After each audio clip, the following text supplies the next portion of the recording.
Gordon Mackenzie.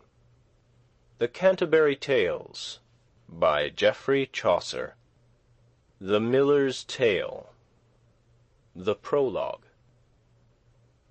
When that the knight had thus his tale told, in all the rout was neither young nor old that he not said it was a noble story, and worthy to be drawn to memory, and namely the gentles every one. Our host then laughed and swore, "So may I gone.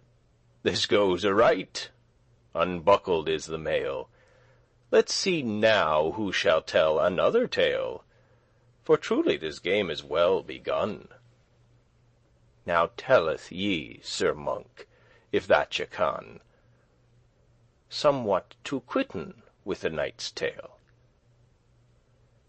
The miller, that fordrunken, was all pale, so that unnethes upon his horse he sat. He would availen neither hood nor hat, nor abide no man for his courtesy, but in Pilate's voice he gan to cry, and swore by arms and by blood and bones, "I can a noble tale for the nuns, with which I will now quite the knight's tale." Our host saw well how drunk he was of ale, and said, "Robin, abide my leave, brother. Some better man shall tell us first another. Abide, and let us work thriftily." "By God's soul," quoth he, "that will not I, for I will speak, or else go my way." Our host answered, "Tell on a devil way. Thou art a fool. Thy wit is overcome." "Now hearken," quoth the miller, "all and some. For first I make a protestation, that I am drunk. I know it by my sound. And therefore, if that I misspeak, or say, white it the ale of Southwark, I you pray. For I will tell a legend and a life, both of a carpenter and of his wife, how that a clerk hath set the wright's cap." The reeve answered and said, "Stint thy clap. Let be thy lewd drunken harlotry. It is a sin, and eke a great folly to appear in any man, or him defame, and eke to bring wives in evil name. Thou mayest enough of other things sayn." This drunken miller spake full swoon again, and said, "Leave brother Oswald. Who hath no wife, he is no cuckold. But I say not therefore that thou art one. There be full good wives, many one. Why art thou angry with my tale now? I have a wife, pardie, as well as thou, yet n'old I, for the oxen and my plough, taken upon me more than enough to deemen of myself that I am one. I will believe well that I am none. An husband should not be inquisitive of God's privity, nor of his wife, so he may find God's foison there. Of the remnant needeth not to enquire." What should I more say, but that this miller, he would his words for no man forbear, but told his churlish tale in his manner. Methinketh that I shall rehearse it here. And therefore every gentle wight I pray, for God's love, to deem not that I say of evil intent, but that I must rehearse their tales all, be they better or worse, or else falsen some of my mateer. And therefore whoso listed not to hear, turn o'er the leaf, and choose another tale. For he shall find enough, both great and smale, of storiol thing that toucheth gentleness, and eke morality and holiness. Blame not me if that ye choose amiss. The miller is a churl, ye know well this. So was the reeve, with many other mo, and harlotry they told both too. Avise you now, and put me out of blame, and eke men should not make earnest of game. The Tale. Whilom there was dwelling in Oxenford a rich knoff, that guests held to board, and of his craft he was a carpenter. With him there was dwelling a poor scholar, had learned art, but all his fantasy was turned to learn astrology. He could a certain of conclusions to deem by interrogations, if that men asked him in certain hours, when that men should have drought or else showers, or if men asked him what should fall. Of everything I may not reckon all. This clerk was called Hendy Nichols.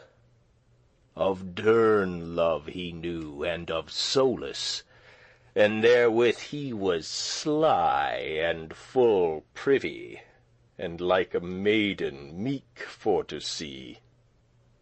A chamber had he in that hostelry, alone withouten any company. Full fetisly I dight with herbs swoot, and he himself was sweet as is the root of licorice or any set a wall.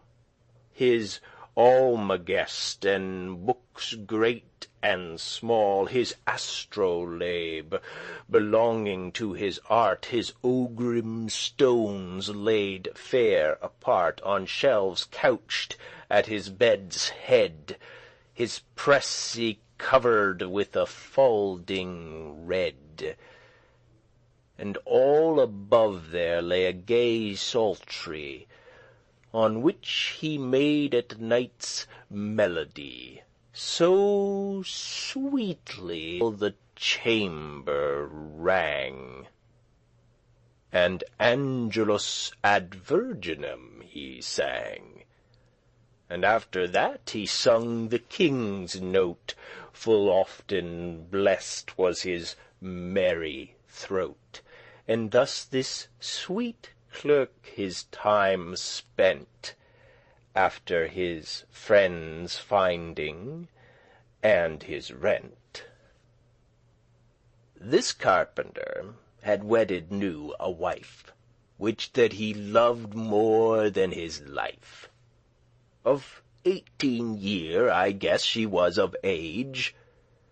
Jealous he was, and held her narrow in cage, for she was wild and young, and he was old, and deemed himself belike a cuckold.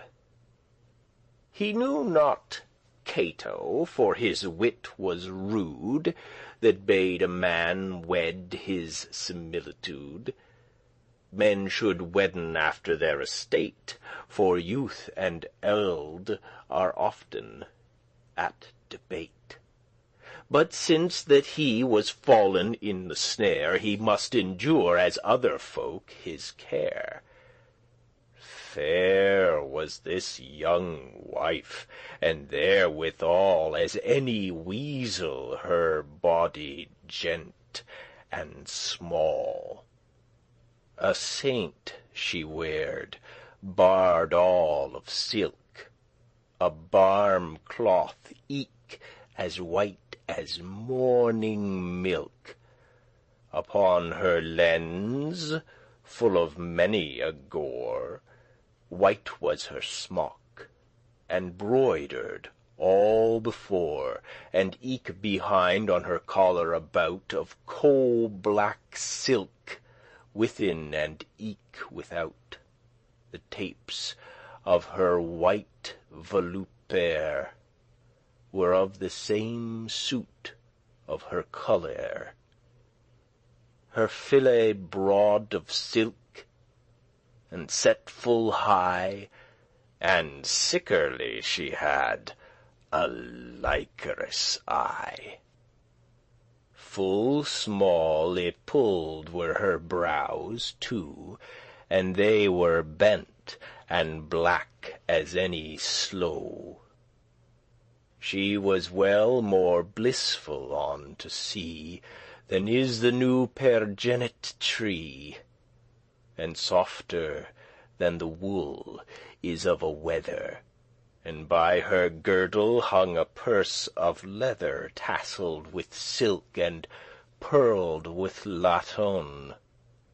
In all this world, to seeken up and down, there is no man so wise that could thench so gay a populot, or such a wench. Full brighter was the shining of her hue than in the tower the noble forged knew. But of her song, it was as loud and yearn as any swallow chittering on a burn. Thereto she could skip and make a game, as any kid or calf following his dame.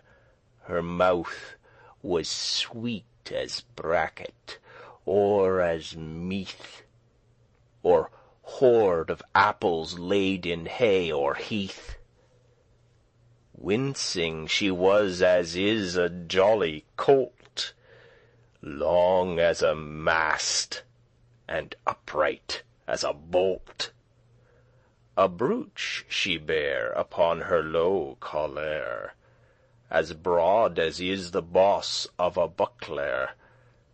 Her shoon were laced on her legs high.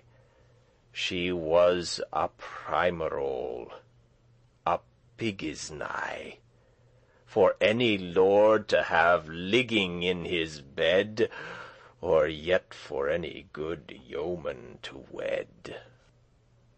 Now, sir, and eft, sir, so befell the case, that on a day this hendy Nicholas fell with this young wife to rage and play, while that her husband was at Usenay.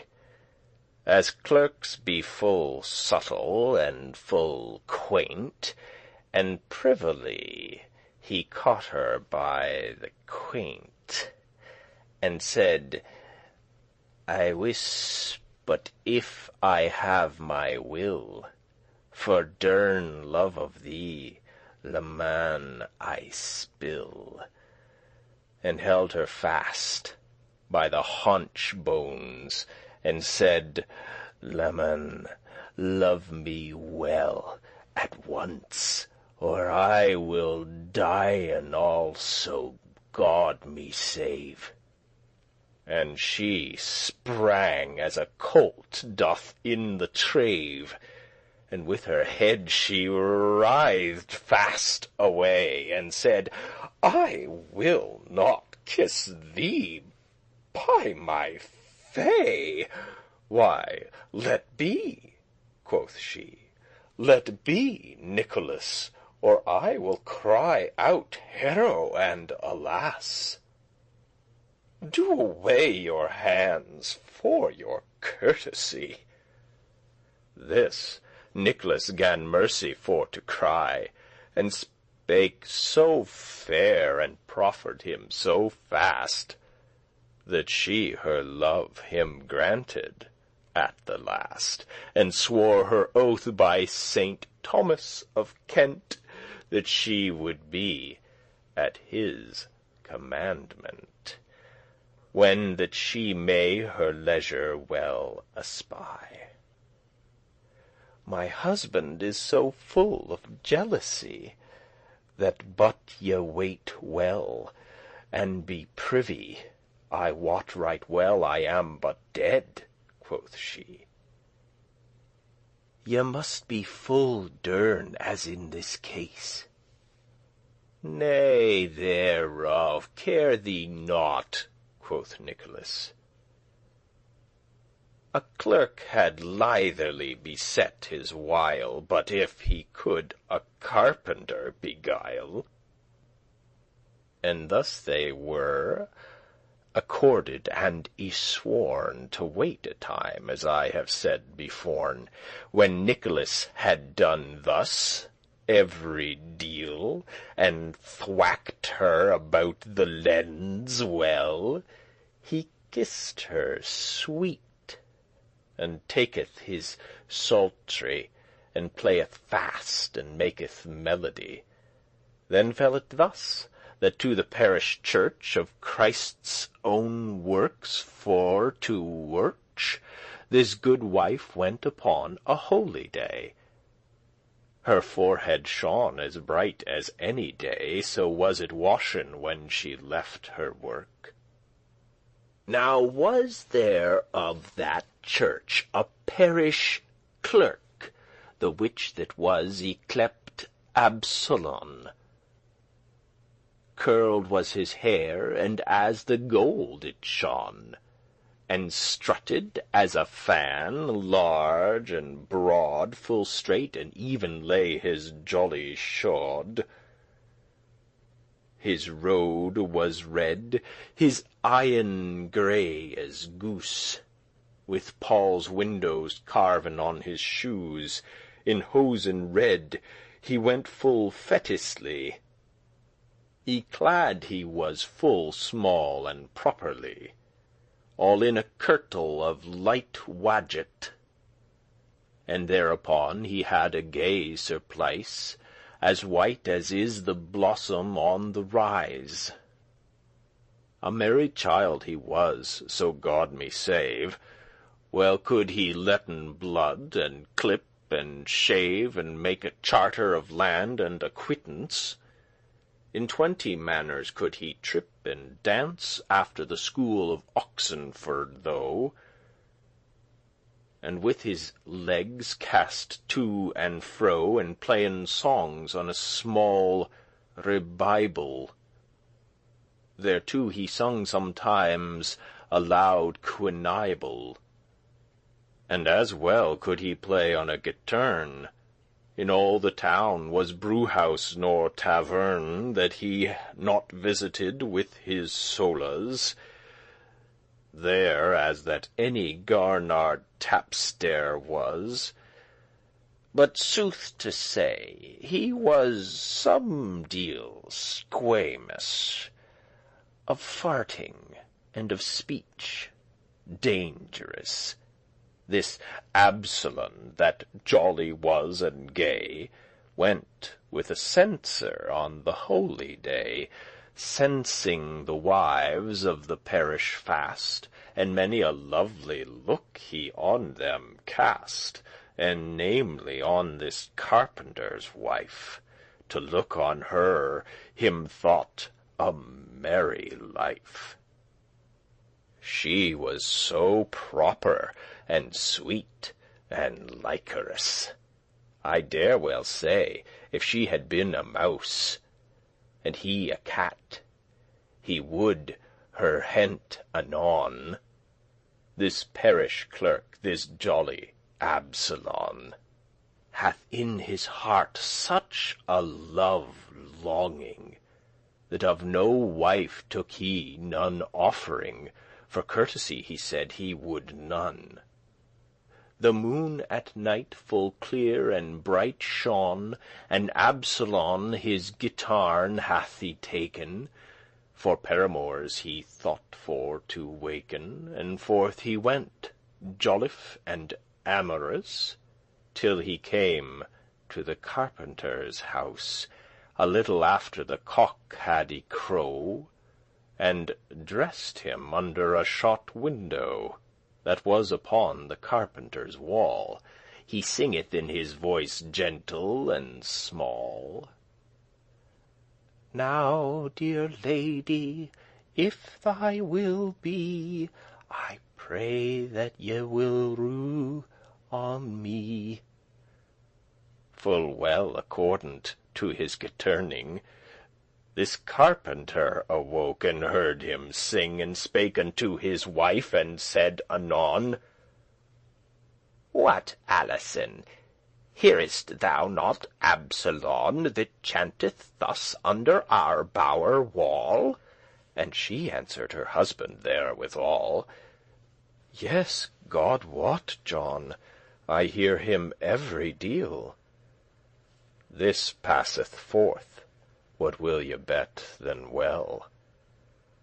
For day to day this jolly Absolon so wooeth her, that him is woe begone. He waketh all the night and all the dale to comb his locks broad and make him gay. He wooeth her by means and by brocage, and swore he would be her own page. He singeth brocking as a nightingale. He sent her piment, mead, and spiced ale, and wafers piping hot out of the glede. And for she was of town, he proffered mead. For some folk will be wonnen for richness, and some for strokes, and some with gentleness. Sometimes to show his lightness and mastery, he playeth Herod on a scaffold high. But what availeth him as in this case? So loveth she the hendy Nicholas, that Absolon may blow the buck's horn. He had for all his labour but a scorn, and thus she maketh Absolon her ape, and all his earnest turneth to a jape.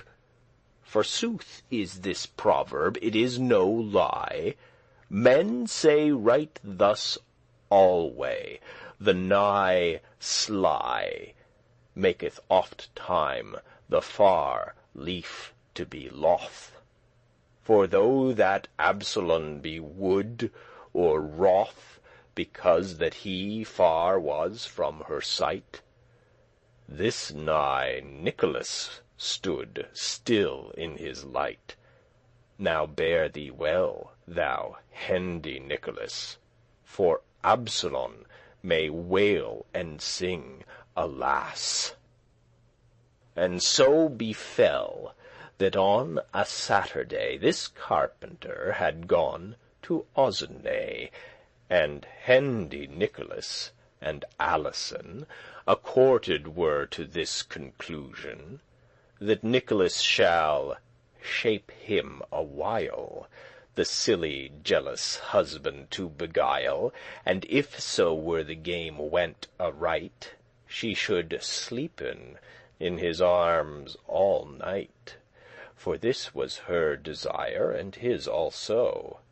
And right anon, without words mo', this Nicholas no longer would he tarry, but doth full soft unto his chamber carry both meat and drink for a day or tway, and to her husband bade her for to say, if that he asked after Nicholas, she should say, she wist not where he was. Of all the day she saw him not with eye. She trowed he was in some malady. For no cry that her maiden could him call he would answer, for naught that might befall. Thus passed forth all thilke Saturday, that Nicholas still in his chamber lay, and ate and slept, and did what him list, till Sunday, that the sun went to rest. This silly carpenter had great marvail of Nicholas, or what thing might him ail, and said, "I am a drad, by Saint Thomas, it standeth not aright with Nicholas. God shield that he died suddenly. This world is now full fickle sickerly. I saw to-day a corpse y-borne to church, that now on Monday last I saw him wirch. Go up, quod he unto his knave, anon clepe at his door, or knock with a stone. Look how it is, and tell me boldly. This knave went him up full sturdily, and at the chamber door, while that he stood, he cried and knocked, as that he were wood. What how? What do ye, Master Nicolai? How may ye sleepen all the long day? But all for naught. He heard not a word. An hole he found full low upon the board, whereas the cat was wont in for to creep, and at that hole he looked in full deep, and at the last he had of him a sight. This Nicholas sat ever gaping upright, for he had kyked on the new moon. Adown he went and told his master soon in what array he saw this ilke man. This carpenter to blisten him began, and said, Now help us, Saint Fridswide. A man wot little what shall him betide. This man is fallen with his astronomy into some woodness or some agony. I thought I well how that it should be. Men should know naught of God's privity. Yea, blessed be alway a lewed man, that not but only his believe can. So far'd another clerk with astronomy. He walked in the fields for to pry upon the stars what there should befall, till he was in a moral pity fall. He saw not that, but yet, by Saint Thomas, me rueth sore of Hendy Nicholas. He shall be rated of his studying, if that I may, by Jesus heaven's king, get me a staff, that I may underspore, while that thou, Robin, heavest off the door. He shall out of his studying, as I guess. And to the chamber door he gan him dress. His knave was a strong carle for the nonce, and by the hasp he heaved it off at once. Into the floor the door fell down anon. This Nicholas sat aye as still as stone, and ever he gaped upward into the air. The carpenter weened he were in despair, and hent him by the shoulders mightily, and shook him hard, and cried spitously, What, Nicholas? What how, man? Look adown. Awake, and think on Christ's passion. I crouch thee from elves and from wights. Therewith the night spell he said he anon writes, and the four halves of the house about, and on the threshold of the door without, Lord Jesus Christ and Saint Benedict, bless this house from every wicked wight, from the nightmare, the white pater noster. Where wonnest thou now, Saint Peter's sister? And at the last this Hendy Nicholas gan for to sigh full sore, and said, Alas, shall all time world be lost eftsoons now? This carpenter answered, What sayest thou? What? Think on God, as we do men that swink. This Nicholas answered, Fetch me a drink, and after will I speak in privity of certain thing that toucheth thee and me. I will tell it to no other man certain. This carpenter went down and came again, and brought of mighty ale a large quart. And when that each of them had drunk his part, this Nicholas his chamber door fast shet.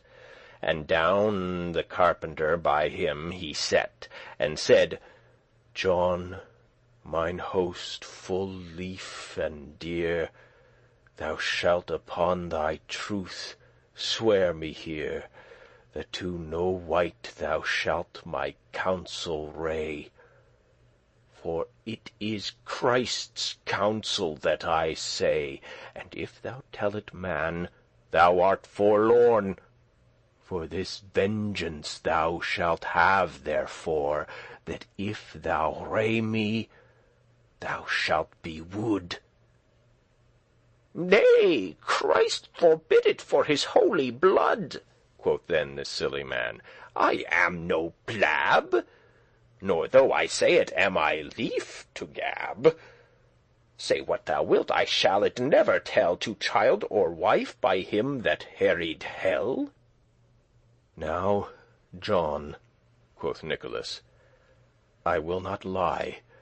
I have found in my astrology, as I have looked in the moon bright, that now on Monday next at quarter night shall fall a rain, and that so wild and wood, that never half so great as Noah's flood. This world, he said, in less than half an hour shall all be draint. So hideous is the shower. Thus shall mankind drench and lose their life. This carpenter answered, Alas, my wife, and shall she drench? Alas, my Alison. For sorrow of this he fell almost adown, and said, Is there no remedy in this case? Why, yes, for God, quoth Hendy Nicholas. If thou wilt worken after lore and rede, thou mayest not worken after thine own head. For thus saith Solomon, that was full true, work all by counsel, and thou shalt not rue. And if thou work wilt by good counsel, I undertake without mast or sail, yet shall I save her, and thee and me. Hast thou not heard how saved was Noah, when that our Lord had warned him beforn, that all the world with water should be lorn? Yes, quoth this carpenter, full yore ago. Hast thou not heard, quoth Nicholas, also the sorrow of Noah, that his fellowship, that he had ere he got his wife to ship?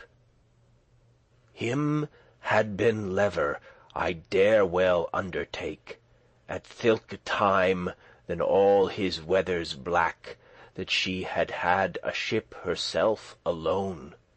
And therefore knowest thou what is best to be done.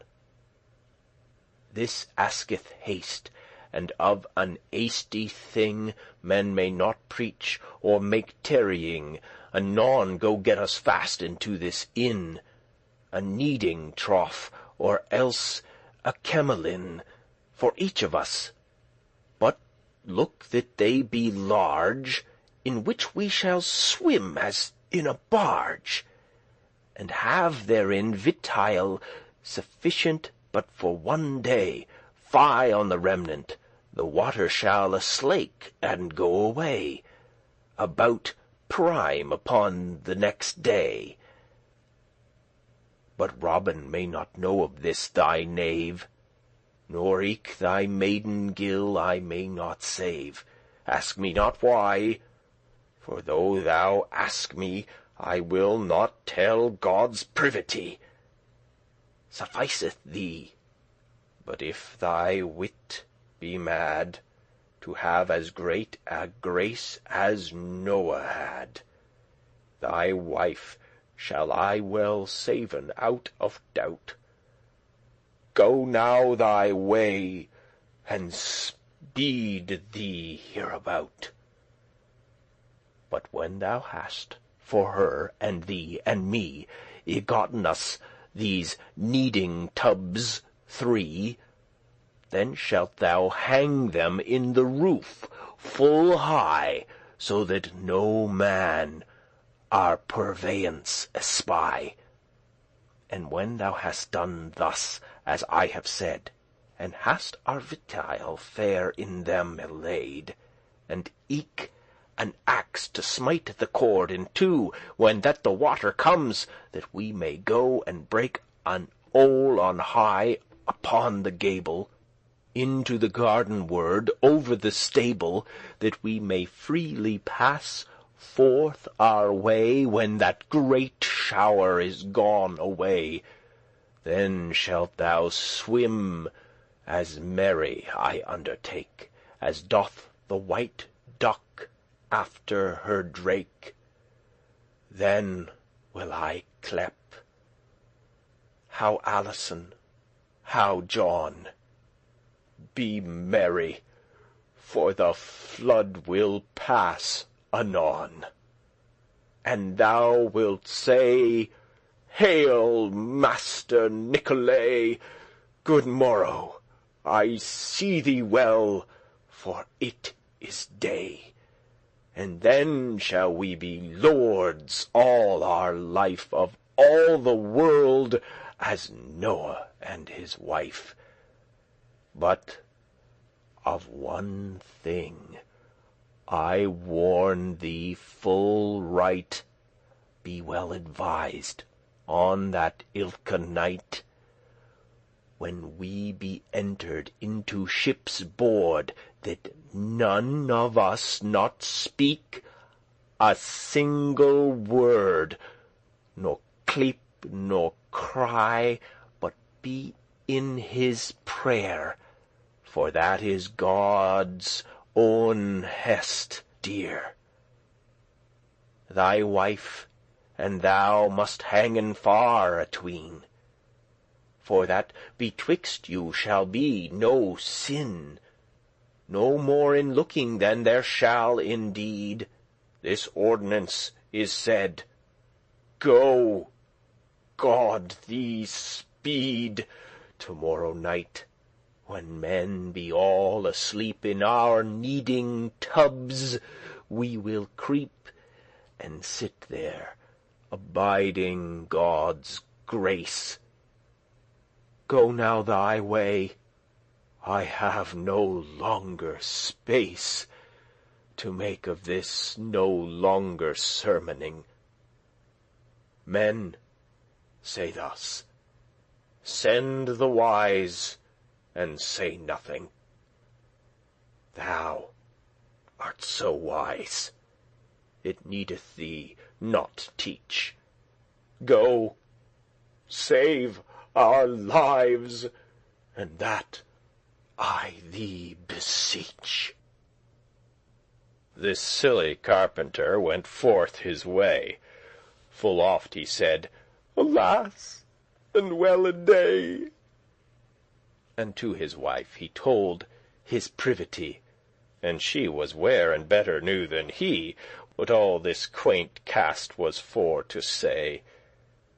But natheless she feared as she would day, and said, Alas, go forth thy way anon. Help us to 'scape, or we be dead each one. I am thy true and very wedded wife. Go, dear spouse, and help to save our life. Lo, what a great thing is affection! Men may die of imagination, so deeply may impression be take. This silly carpenter begins to quake. He thinketh verily that he may see this new flood come weltering as the sea, to drenchen Alison, his honey dear. He weepeth, waileth, maketh sorry cheer. He sigheth with full many a sorry sow.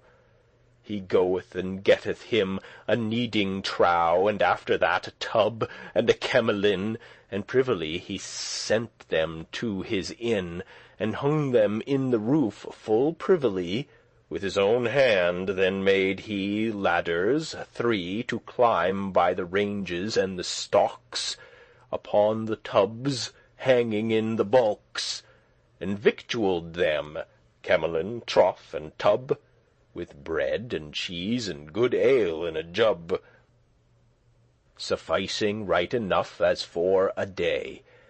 But ere that he had made all this array, he sent his knave, and eke his wench also, upon his need to London for to go. And on the Monday, when it drew to night, he shut his door without candlelight, and dressed everything as it should be.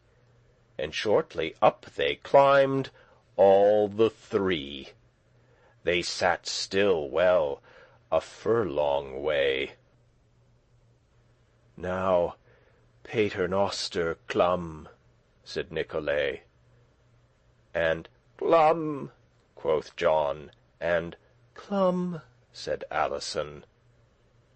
This carpenter said his devotion, and still he sat and bided his prayer, awaking on the rain, if he it hear. The dead sleep, for weary business, fell on this carpenter right as I guess, about the curfew time, or little more. For travail of his ghost he groaned sore, and eft he routed, for his head mislay. Adown the ladder stalked Nicolay, and Alison, full soft adown she sped. Without words more they went to bed. There, as the carpenter was wont to lie, there was the revel and the melody. And thus lay Alison and Nicholas in business of mirth and in solace, until the bell of lauds gan to ring, and friars in the chancel went to sing. This parish clerk, this amorous Absolon, that is for love alway so woe-begone, upon the Monday was at Osenay, with company him to disport and play, and asked upon a cass a cloisterer, full privily after John the carpenter. And he drew him apart out of the church, and said, I saw him not here work since Saturday. I trow that he be went for timber, where our abbot hath him sent, and dwellen at the grange a day or 2, for he is wont for timber for to go, or else he is at his own house certain. Where that he be, I cannot soothly sayn. This Absolon full jolly was, and light, and thought, now is the time to wake all night, for sickerly I saw him not stirring about his door since day began to spring. So may I thrive, but I shall at cock-crow full privily go knock at his window, that stands full low upon his bower wall.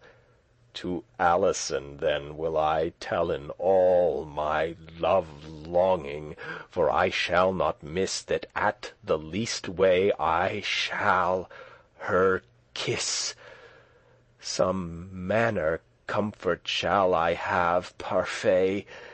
My mouth hath itched all this livelong day, that is a sign of kissing at the least. All night I met, eke I was at a feast. Therefore I will go sleep an hour or tway, and all the night then will I wake and play. When that the first cock crowed had, anon up rose this jolly lover Absolon, and he arrayed gay, at point devise. But first he chewed grains and liquorize, to smell sweet, ere he had combed his hair. Under his tongue a true love he bare, for thereby thought he to be gracious. Then came he to the carpenter's house, and still he stood under the shot window. Unto his breast it wrought. It was so low, and soft he coughed with a semi-son. "What do ye, honeycomb, sweet Alison, my fair bird, my sweet cinnamon? Awaken, lemon mine, and speak to me. Full little think ye upon my woe, that for your love I sweat thereas I go. No wonder is that I do swelt and sweat. I mourn as doth a lamb after the teat. I wis, leman, I have such love-longing, that like a turtle true is my mourning. I may not eat no more than a maid." "Go from the window, thou jack-fool," she said. "As help me God, it will not be. Come, ba me. I love another, else I were to blame." "Well, better than thee, by Jesus, Absolon. Go forth thy way, or I will cast a stone, and let me sleep a 20 way." "Alas," quoth Absolon, "and well away, that true love ever was so ill beset. Then kiss me, since it may be no bet, for Jesus' love, and for the love of me." "Wilt thou then go thy way therewith?" quoth she. "Yea, certes, leman," quoth this Absolon. "Then make thee ready," quoth she, "I come anon." And unto Nicholas she said, full still, "Now peace, and thou shalt laugh anon thy fill." This Absolon down set him on his knees, and said, "I am a lord at all degrees, for after this I hope there cometh more. Leman, thy grace, and sweet bird, thine oar." The window she undid, and that in haste. "Have done," quoth she. "Come off and speed thee fast, lest that our neighbours should thee espy." Then Absolon gan wipe his mouth full dry. Dark was the night, as pitch or as the coal, and at the window she put out her hole. And Absolon him fell ne bet ne worse, but with his mouth he kissed her naked arse full savorly. When he was ware of this, aback he start, and thought it was amiss. For well he wist a woman hath no beard. He felt a thing all rough and long y-haired, and said, "Fie! Alas, what have I do?"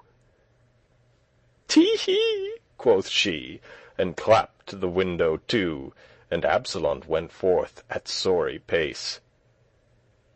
A beard, said Handy Nicholas. By God's corpus, this game went fair and well. This silly Absolon heard every deal, and on his lip he gan for anger bite, and to himself he said, I shall thee quite. He rubbeth now, who frotteth now his lips, with dust, with sand, with straw, with cloth, with chips. But Absolon, that saith full oft, Alas, my soul betake I unto Satanas, but me were liever than all this town. Quoth he, I this despite a rocken for to be. Alas, alas, that I have been I blent. His hote love is cold, and all it quent.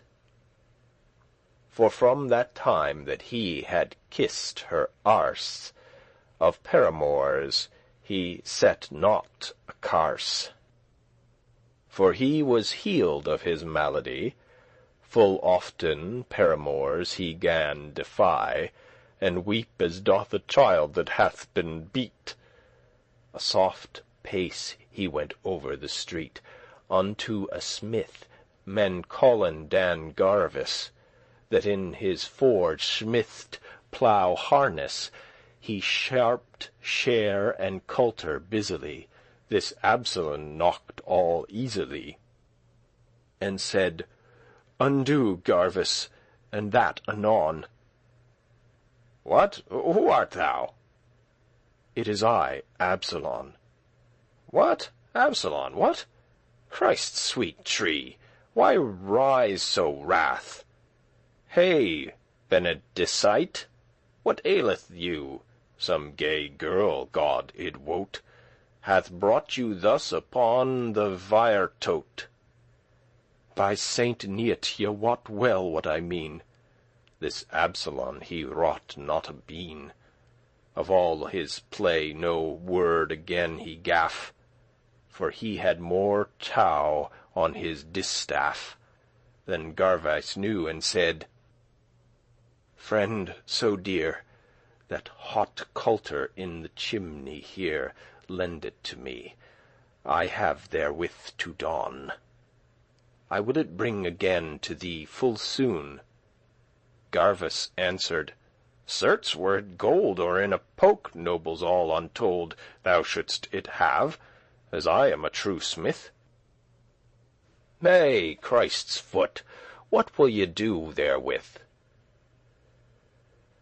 Thereof, quoth Absolon, be as be may, I shall well tell it thee another day. And caught the coulter by the cold steel. Full soft out at the door he gan to steal, and went unto the carpenter's wall. He coughed first, and knocked therewithal upon the window, light as he did air. This Alison answered, Who is there that knocketh so? I warrant him a thief. Nay, nay, quoth he, God wot, my sweet leff, I am thine Absolon, my own darling of gold.